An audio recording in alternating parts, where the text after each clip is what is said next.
What if I told you that the silence in the universe doesn't mean we're alone? It means we're being watched. Every act in our history, every war, every gesture of love is being secretly weighed on a cosmic scale. The silent judgment of humanity has already begun, and the verdict is about to be revealed. But to understand what's at stake, we need to look at the evidence. And the first part of the process is devastating. The formal accusation against the human species. Get ready to embark on a journey full of surprises. Fasten your seatbelt, because we're about to dive headfirst into today's mystery. But before we begin, here's a little secret. They say that those who leave a like and subscribe to the channel before the end of the video unlock an incredible tide of good luck. Don't miss this chance.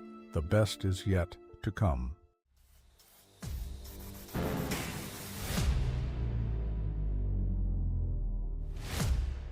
Did you know that in the last 4,000 years of recorded history, humanity has been at peace for only 268 years? This means that for every year of tranquility, we have had more than 14 years of war, conflict, and bloodshed. This shocking statistic is not just a historical fact. It is the first and most damning piece of evidence presented in this cosmic trial. An outside observer analyzing our trajectory would not see kings or presidents, but an unbroken lineage of generals and warlords. They argue that violence is not a deviation from our behavior, but rather our most faithful and constant expression. The accusation deepens when analyzing the evolution of our intellect.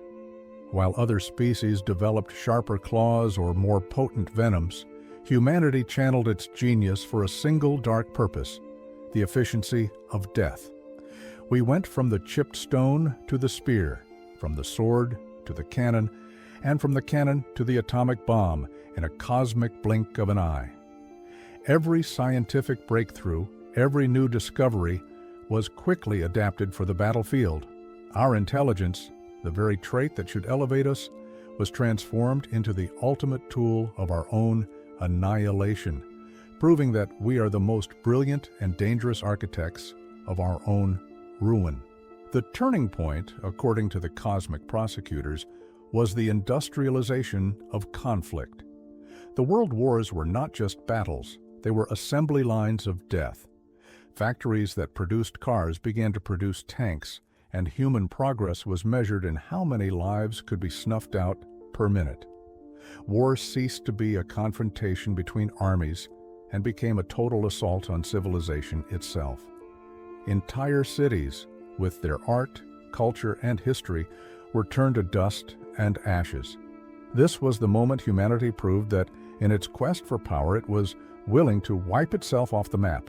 Then came the nuclear terror, a tense silence that hung over the planet for decades. Humanity had finally achieved the power of gods, the ability to destroy the world. But instead of using it to ensure peace, we created a doctrine of madness called mutually assured destruction. We lived under the constant threat that a single mistake, a single misunderstanding, could trigger an apocalypse of fire and radiation. For over 40 years, every human being on the planet was a hostage, living in the shadow of a button that should never have been created, irrefutable proof of our utter lack of wisdom. Even after that era of terror ended, the war machine never stopped. It just became more subtle, more insidious. Conflicts turned into proxy wars, financed in the shadows and fought in distant lands, far from the eyes of the privileged public.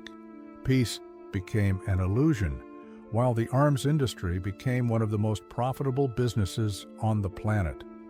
The prosecution asserts that we do not seek peace, we just outsource war. This demonstrates a deep moral failure, the willingness to profit from the suffering of others, as long as it happens far enough away not to bother us. But our capacity for destruction is not limited to each other. The prosecution then presents the second major charge: the silent war we wage against our own planet.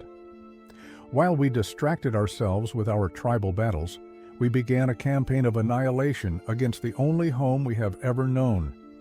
Every river we pollute, every forest we burn, Every species we drive to extinction is a silent witness in this trial. They argue that we are like an intelligent virus, consuming the host until nothing is left, a blind and relentless force of destruction.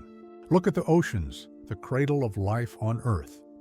We have turned them into a vast chemical cemetery, a repository for plastic garbage the size of continents. The great coral reefs, vibrant ecosystems full of color, are turning white, ghostly skeletons of what they once were. Millions of tons of toxic waste are dumped annually, poisoning the waters and marine life. For a civilization that depends on the ocean to regulate its climate and provide food, this level of self-destruction is considered, at the very least, an act of pure insanity. And what about the air we breathe? The proof of our guilt is written in the atmosphere itself. For centuries, we have pumped invisible poisons into the sky, feeding a greedy industrial machine without a thought for the consequences. Now we face those consequences in the form of extreme weather events, the melting of the polar ice caps, and the rising of the seas. The charge is clear. We are actively terraforming our planet into a place uninhabitable for our own children. We are consciously sabotaging the future in exchange for short-term profit. The destruction continues on dry land. At an alarming rate, we cut down the great forests, the lungs of our world, to make way for plantations and pastures. This has triggered what our own scientists call the sixth mass extinction. But this time, there is no asteroid coming from space. We are the asteroid. Species that took millions of years to evolve are disappearing in a matter of decades. We are the only species in the planet's history to consciously cause a mass extinction event, a crime of geological proportions. The final paradox of our relationship with the planet lies in water.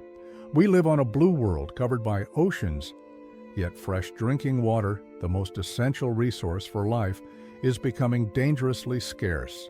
Instead of protecting it, we pollute it, waste it, and even wage wars over it. How can an intelligent species fail to manage the most basic element for its own survival? The prosecution's answer is simple. Our intelligence is surpassed by our greed and by our incredibly short-sighted vision focused only on the now. The third and perhaps darkest accusation focuses on our social cruelty. It wasn't enough to wage war and destroy the planet. We needed to create entire systems based on oppression.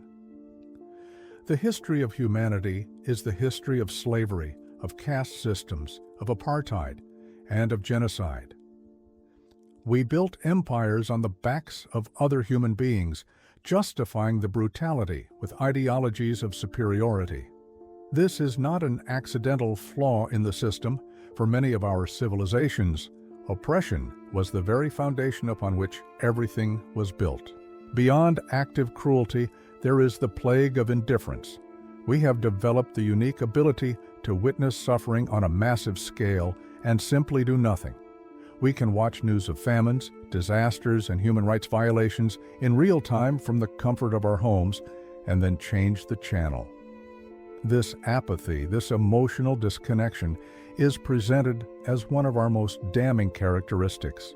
It shows that for many of us, if suffering does not knock on our door, it simply does not exist. And in our most recent era, we have created a new form of torture, mass psychological warfare. We have voluntarily handed our minds over to algorithms designed to keep us addicted, anxious, and divided. Social media, which promised to connect the world, has become a weapon of disinformation and polarization. We turned our ingenuity inward, creating a digital prison where truth is relative and anger is the most valuable currency. We are fragmenting ourselves psychologically, making cooperation and mutual understanding almost impossible. Finally, the prosecution points to our culture of distraction. Faced with existential threats of our own making, we choose trivial entertainment and rampant consumerism. We are a civilization that prefers to debate the lives of celebrities rather than discuss solutions to the climate crisis. We are drowning in a sea of useless information while ignoring the warnings that could save us. This relentless pursuit of immediate pleasure, this escape from reality, is seen as the final symptom of a species that has given up on itself. The case is closed. The evidence is overwhelming, painting a grim portrait of a brilliant but fatally flawed species that seems determined to self-destruct and take its world with it. The silence in the cosmic court is heavy, and the verdict of guilty seems inevitable, a mere formality. But this was only the beginning of the trial, and what the defense presented next was so shocking and unexpected that it forced the entire universe to hold its breath. A convincing case, don't you think? It seems the end is inevitable, but that's only half the story. And the defense has a surprising card up its sleeve. Faced with such a devastating accusation, the defense for humanity rises, not to deny the shadows, but to light a candle. Its first statement silences the court. What if destruction is not our purpose, but rather the inevitable cost of the rarest and most volatile force in the universe, consciousness? The defense argues that judging humanity for its mistakes is like blaming a star for burning. The chaos, the violence, and the errors are not our complete story. They are merely the byproducts of a furnace of creativity and self-awareness that burns within us in a way never seen before. It all began with a silent miracle: language. We went beyond grunts and instincts, and we began to weave thought itself into sound and symbols. We created the ability to share abstract ideas, to tell stories, to transmit knowledge through time, allowing a child to learn from the mistakes of a father they never met. This invisible network of shared knowledge was the true birth of humanity, the fundamental software that allowed us to build everything that came after. It was the first sign that we were not just another animal on the planet. Soon after, in an unprecedented act of rebellion, we invented science. Instead of bowing in fear to the darkness and the thunder, we dared to light a candle and look the unknown in the eye. We developed the scientific method, a tool to systematically dismantle ignorance piece by piece. It was our formal declaration of war on superstition and dogma. The defense argues that this relentless search for truth, even when it is uncomfortable, demonstrates a courage and a nobility that far surpass our acts of cowardice. This same courage propelled us out of our planetary cradle. We looked at the points of light in the night sky, not with fear, but with an insatiable curiosity.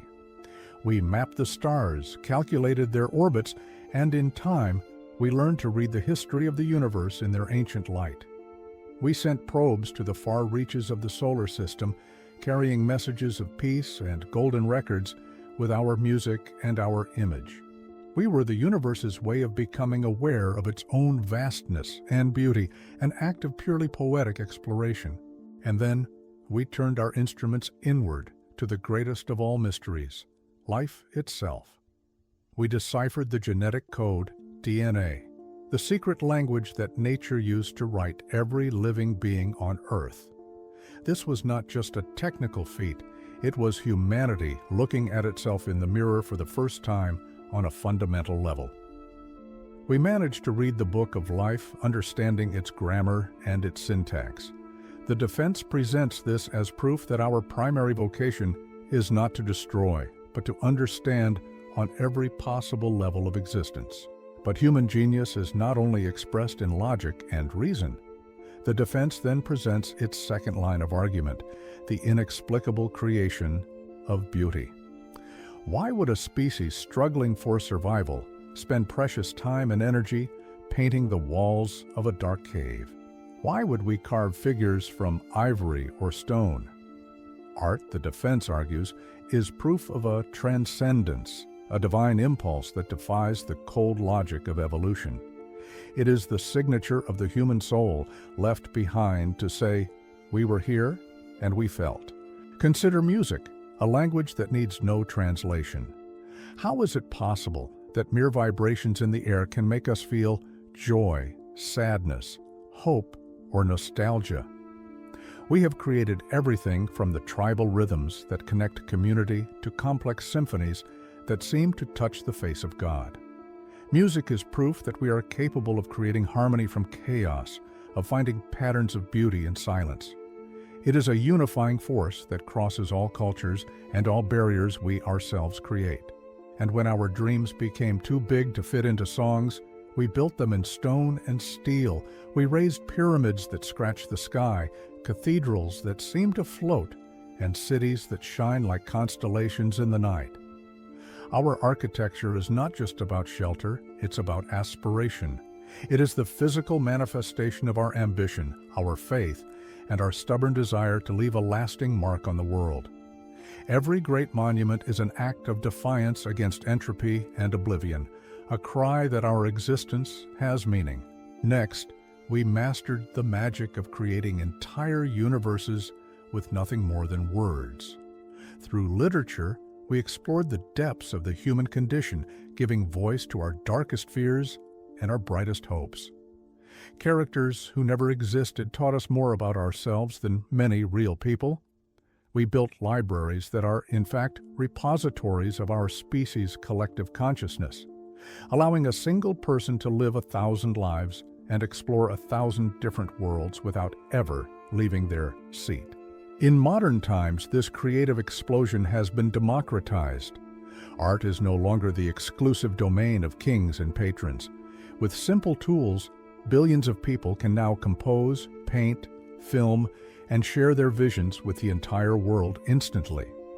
The result is a chaos of creativity, a cacophony of voices, but within it lies the irrefutable proof that the impulse to create is inherent in every one of us. It is a force of nature that cannot be contained, no matter how grim the circumstances become. The defense then moves to its third and final line of argument, directly attacking the accusation of our cruelty. Yes, we are capable of terrible acts, but we are also the only species that invented the concepts of justice, human rights, and ethics. The very existence of moral philosophy is a testament to our constant internal struggle to be better. We are in a perpetual war, not against others, but against our own worst instincts, and the fact that we keep fighting is a victory in itself. This struggle is most visible in our war against suffering. Medicine is perhaps our noblest invention. It is the systematic and organized effort of our entire species to combat pain, disease, and death itself. Every vaccine that eradicates a disease, every surgery that saves a life, every word of comfort from a doctor is an act of rebellion against the entropy of the universe. We wage this war not for power or profit, but for a radical principle: compassion. The prosecution accuses us of tribalism, but they ignore the broader trend of our history, the slow and painful expansion of our circle of empathy. We began in small tribes, then cities, then nations. Now, for the first time, we are having a global conversation about the rights of every human being, regardless of their origin. It is an imperfect process, full of setbacks and hypocrisy, but the direction of the movement is undeniable. We are slowly learning to see ourselves as a single family. And for every act of indifference, the defense presents 1,000 acts of silent heroism. The firefighter who runs into a burning building, the volunteer who travels to the other side of the world to help strangers, the parent who works 2 jobs to give their child a future. These acts make no sense from the cold, logical point of view of survival. They are proof of something the prosecution cannot explain: love, sacrifice, and the ability to place the well-being of another above one's own. The defense rests its case. It does not deny the darkness, but reveals that it exists only because there is a blinding light to cast the shadow. We are creators, dreamers, explorers, and lovers. Our genius is chaotic, our compassion is imperfect, but they are real. This creates an impossible paradox, a contradiction that leaves the cosmic court in a stunned silence.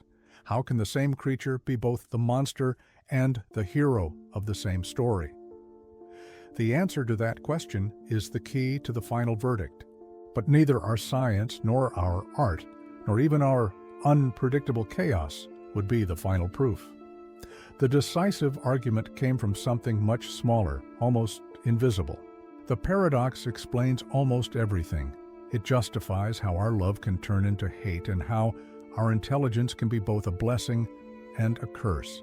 It creates a functional, albeit terrifying, model of the human psyche. But there is a behavior, a single type of act that breaks this model. It does not fit into the logic of duality, as it seems to serve neither the egoism of creation nor the aggression of destruction. It is an anomaly in the data, a glitch in the system, and it is this glitch that becomes the final and most impactful proof in the judgment of humanity. To be clear, we are not talking about calculated sacrifice. This is not about the soldier who dies for the glory of his nation, for that serves the ego and the tribe. It is not the martyr who dies for the promise of paradise, for that is an exchange. The cosmic court dismisses these acts as part of the same paradoxical logic. What leaves them in a stunned silence are the acts of pure sacrifice, the silent, anonymous, and often instantaneous act of giving up everything for another being with no hope of reward. It is a behavior that defies the laws of physics, biology, and reason itself. Consider the soldier who throws himself on a grenade to save his comrades. In a fraction of a second, he overrides the most powerful instinct of every living being: self-preservation. There is no time to calculate glory or legacy. It is a pure reaction, a short circuit in the biological programming. The defense argues that this act is not a logical decision, but the manifestation of a force the court is struggling to comprehend. A force that transcends the individual, whether it is called love, duty, or brotherhood. It is proof that we are capable of nullifying the I for the we. Observe the continuous sacrifice of a parent. It is a lifetime of small and large renunciations, sleepless nights, abandoned dreams, decades of hard work, all so that a child might have a better chance. Science may try to explain this through genetics, the perpetuation of genes. But the explanation is cold and incomplete. It doesn't capture the emotional depth, the joy found in giving, the conscious will to transfer one's own life force to another. It is an act of creation that asks for nothing in return. Analyze the firefighter who runs into a burning building while everyone else flees. He does not know the people inside. He does not share their blood or their tribe. His action defies all cost-benefit logic. The risk is total, and the personal reward is nil. This archetype, that of the first responder who runs toward danger, is a systematic anomaly. It is proof that human empathy can extend beyond known bonds, embracing the abstract idea of a neighbor who needs help. Look at the scientist who exposes themselves to a deadly virus in a lab to accelerate the search for a cure, or the doctor who leaves a life of comfort to work in a war-torn country. They sacrifice their safety and well-being not for fame, as many remain anonymous, but for an ideal. They serve an abstract entity called humanity. It is proof that we are capable of loving not just people, but the very idea of our species, and of fighting for its future, even if we are not there to see it. Think of the whistleblower, the one who reveals an inconvenient truth, knowing it will cost them their career, their reputation, and perhaps their freedom. They become a pariah, hated by the system they dared to challenge and often misunderstood by those they tried to protect. They sacrifice their personal peace, their stability, and their security for a principle. It is proof that for some humans, truth holds an intrinsic value, a value for which it is worth sacrificing one's own well-being. But what truly confuses the cosmic court are the small, anonymous acts. The person who donates a kidney to a complete stranger, the driver who stops their car in a storm to help someone with a flat tire. Acts that will never be recorded in history books or celebrated with medals. They are proof that compassion is not just a grand theatrical gesture, but a silent, widespread force. It is a behavior so illogical from a survival of the fittest viewpoint that it almost seems like a secret, divine programming. And this compassion, at times, even transcends our own species, the activist who dedicates their life to protecting an endangered animal, facing poachers, and living in harsh conditions. This act breaks even the logic of tribal sacrifice. There is no genetic benefit, no perpetuation of one's own species. It is the final expansion of the circle of empathy, proof that we are capable of seeing ourselves as guardians and not just masters of life on this planet. It is a glimpse of a truly planetary consciousness. There is also the sacrifice for the integrity of an idea. Throughout history, people have faced death rather than renounce their beliefs or their conscience. Socrates drinking the hemlock, Giordano Bruno burning at the stake. They sacrificed their physical existence to preserve the purity of a thought. This suggests to the judges that human existence is not limited to the body. The mind, ideas, consciousness can reach a state where they become more precious than life itself, an alien concept to a purely logical intelligence. Consider the act of forgiving, the sacrifice of our right to vengeance, a victim who looks into the eyes of their aggressor and chooses to break the cycle of hate. It is an act of monumental inner strength, which requires absorbing the pain rather than reflecting it back into the world. It offers no material gain. On the contrary, it is often seen as weakness by the tribe. Yet, it is one of the most powerful acts a human can perform, capable of healing wounds that last for generations. It is the logic of duality being consciously disarmed. Finally, the sacrifice of the artist, the one who lives in poverty, in obscurity, facing the world's indifference, all to bring to life a vision that haunts them. They sacrifice stability, comfort, and security, not for fame, which may never come, but for a compulsive need to bring more beauty or truth into the world. It is the ego dissolving, not to save another life, but to serve a muse, to be a channel for something they feel is greater than themselves. The judges finally understand. The act of sacrifice is not a flaw in the programming, it is the emergence of a higher programming. It is not illogical, it follows a higher logic, based on connection and not on individuality. It is the ultimate expression of empathy, the ability to feel the other so completely that the boundary between the self and the other dissolves. It is proof that we are not just separate beings competing for resources. We are aspects of the same consciousness learning to recognize itself. This glitch in our system is, in fact, our greatest strength. It is the mechanism that allows us to overcome our own destructive duality. It is not a common behavior, but its mere existence, even if rare, is irrefutable proof that we have the potential for transcendence. It is the seed of our redemption planted in the soil of our paradoxical nature. The existence of pure sacrifice means that our trajectory is not predetermined. Redemption is always possible. This, therefore, is the final proof. The act of sacrifice stands as the definitive answer to the accusations. It does not deny the darkness, but it proves that it is not absolute. It demonstrates that despite all the war, greed, and cruelty, humanity carries within it a spark of divine, illogical, and unconditional light. The arguments are over. The evidence has been presented. The case is closed. All that remains now in the deep silence of the cosmos is the proclamation of the final verdict. And so, with all the evidence on the table, the cosmic silence was broken. The verdict on humanity was ready.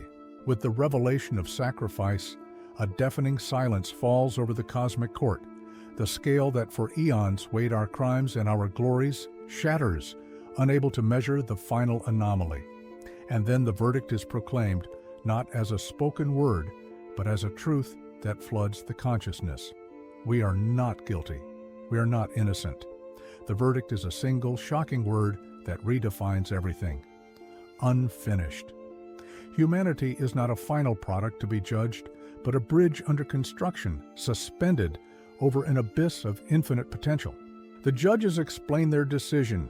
A purely good species is stagnant, predictable, incapable of true creativity. A purely evil species is a fire that consumes itself to extinction. But humanity, a paradoxical species capable of deep evil and illogical sacrifice, is the variable the universe never foresaw. We are considered too dangerous to be released into the galaxy, but too precious, too rare to be destroyed. We are the most volatile and promising experiment of creation. The great secret revealed is that the judgment was never about punishing us. It was a risk assessment, and the conclusion was that any interference, whether to help us or to harm us, would be a disaster. To try to prune our darkness would be to stunt our growth. To eliminate our species would be to destroy an unknown potential that might one day enrich the cosmos itself. And so, they made the only possible decision: non-interference. The silence of the stars is not a sign of contempt, but of caution. The Earth, therefore, is not a prison. It is a crucible, an incubator left in deliberate isolation. The silence of the universe is not a void, but a sacred space given to us to grow. We have been left alone not because we are insignificant, but precisely because our development is considered of cosmic importance. They are giving us the chance to become the masters of ourselves, to complete our own creation without the contamination or help of external intelligences. The final test was to leave us alone with our own reflection. The weight of this revelation is overwhelming. The verdict hands us the keys to our own destiny.